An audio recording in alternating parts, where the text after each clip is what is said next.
Hi, my name is Ebony Ivory, and I'm an emerging preservationist leading the Adaptive Reuse Project for Bethel AME's historic site in Columbia, South Carolina, and it's also the church I grew up in. So the first question is about improving preservation policy.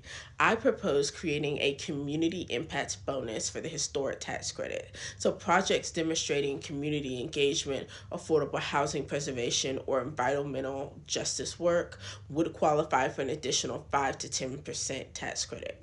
The current historic tax credit generates about $6 in private investment for every $1 in federal revenue, but benefits don't always reach communities that need them most. So, drawing from the new market tax credit model, we're not asking for new funds, we're making existing programs work smarter for the communities that those buildings serve. Now, the second question is my preservation origin story.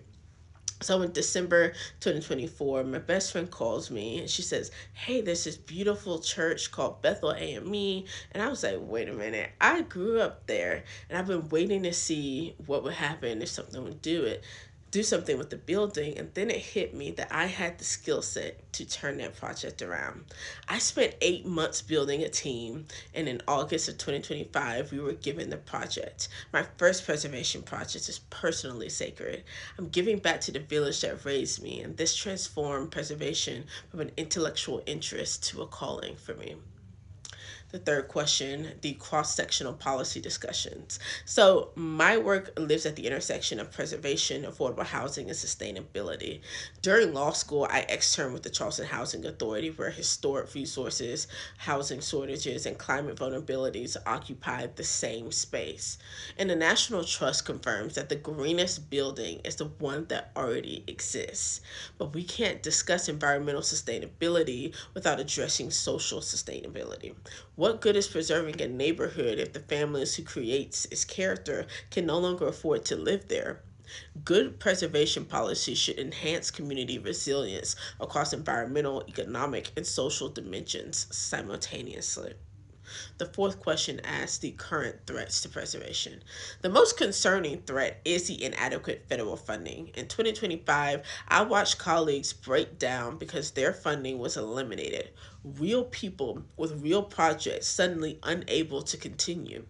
Federal funding enables the infrastructure that makes preservation possible. When support disappears, those already marginalized, the rural areas, low income neighborhoods, and communities of color lose out entirely. The irony is painful. Preservation demonstrates remarkable return on investment. We need political courage to recognize preservation funding as an investment in community vitality and equity. And the fifth and final question, bipartisan communication. Stay community centered. Every elected official serves their community, and preservation is about preserving community legacy. I focus on their why. Economic development, preservation creates jobs, fiscal responsibility, exceptional return on investment.